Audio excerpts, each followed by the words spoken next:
Hi guys, I just thought I'd give you a bit of an intro induction for the Bobcat, just seeing as you can't be here to pick it up.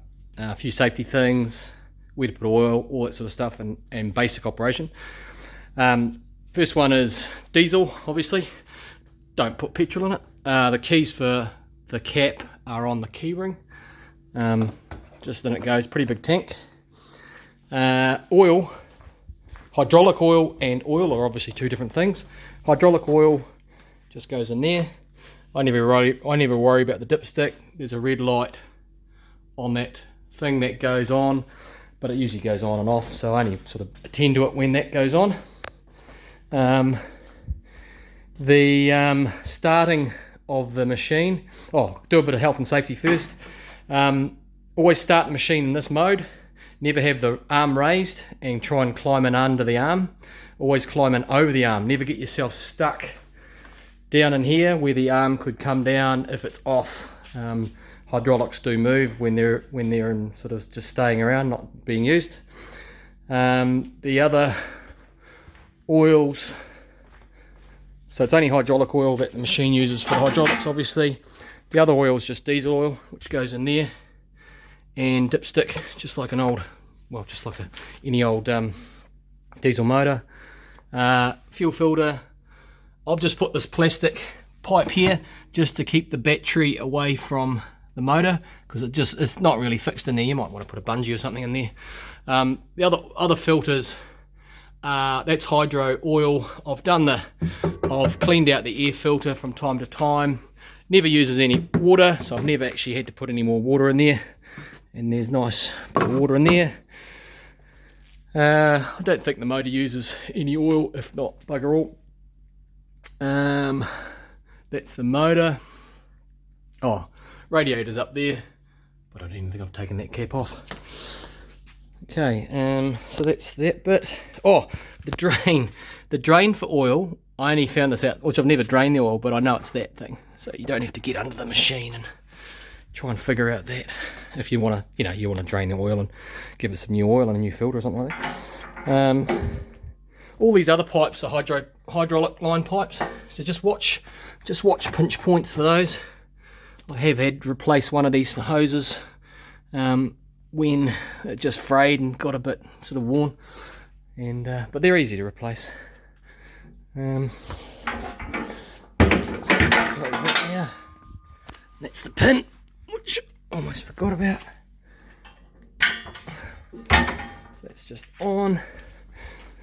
What I have figured out is, as I've mentioned previously, there's a bit of hydro oil floating around there, leaking somewhere, but nothing too drastic.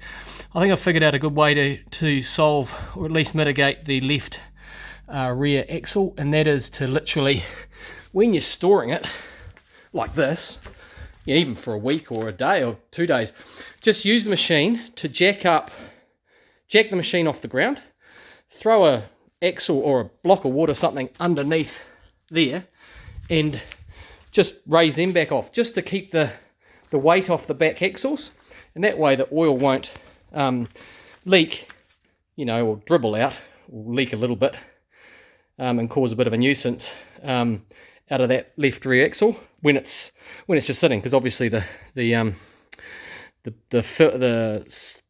seal will be worn on the top because the machine's weighted down, so that'll just relieve that a bit. I've just only figured that out the other day, and it's been pretty good actually.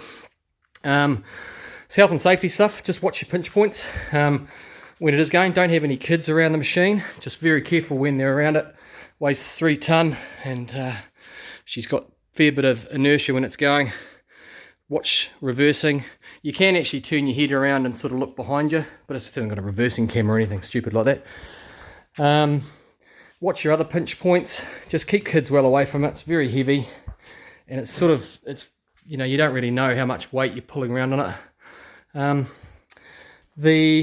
I'll put a bit of tile black on there just to make it look better. How to operate the machine. It's really easy.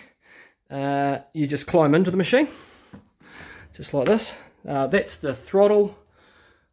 These things here need to be locked in using this arm, so I'll show you to do that.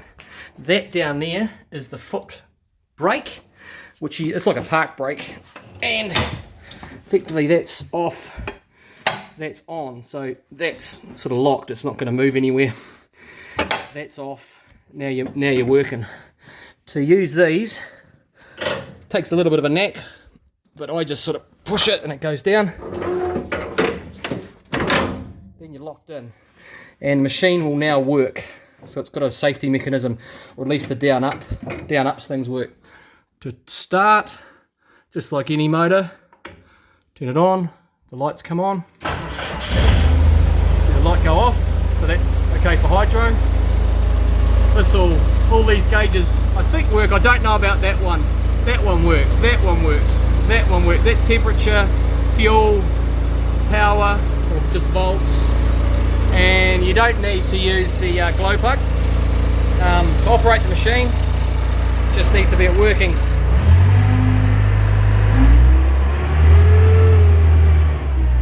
I just usually back it off a little bit from full, probably 75% for normal working mode, but sometimes you want to be flat out. Just depends on how much fuel you want to use or whatever you want to do.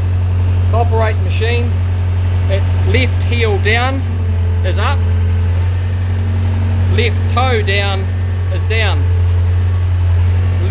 right heel down is bucket up and down.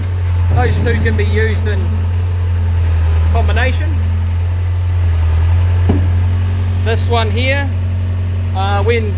when the bucket is, I think it doesn't work from this far up, whatever, I don't know, it might be a safety mechanism, but one of them's down, I think it's this way. Yep, see the machine's going up and down. So that's the two rear rams, if you like. This one left and right operates that mechanism, which is obviously no attachment to it, but you can sort of tell it moves. You can just see the pipes moving there, so there's hydraulic pressure going into there. There is, what else we got? The fuel tank's probably pretty low. I just assumed the guy would want to have it with not much fuel in it. Forward and backwards. Both of these levers here, if you push them forward, the machine will go forward. If you pull them back, the machine will go back. And if you go one forward, one back, it'll spin it around in either direction. And you can obviously use combinations of lots of different things simultaneously. And that's about it. I'll just turn that off. I probably should have lowered the idle, but that's okay. Obviously, if you're going down a hill, you just literally, the machine will stop by itself when the engine's still going. You don't need to use the brake. That's just like a foot brake, if you like, or a hand brake. Very good if you're karting. And then to open this up, you just sort of play with this, and it'll lock in, and you just sort of crouch under it. Sometimes it'll knock down and dong your head, but it's a padded thing, so it's not too much of a drama. What else? Oh, starting. It starts, not a problem.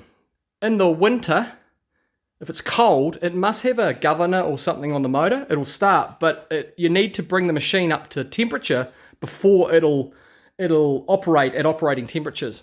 So that means if you're trying to lift the bucket, the whole idle will go back to idle mode just for a few minutes until the engine's warmed up. Sort of caught me. I wonder if there was something wrong, but there's nothing wrong.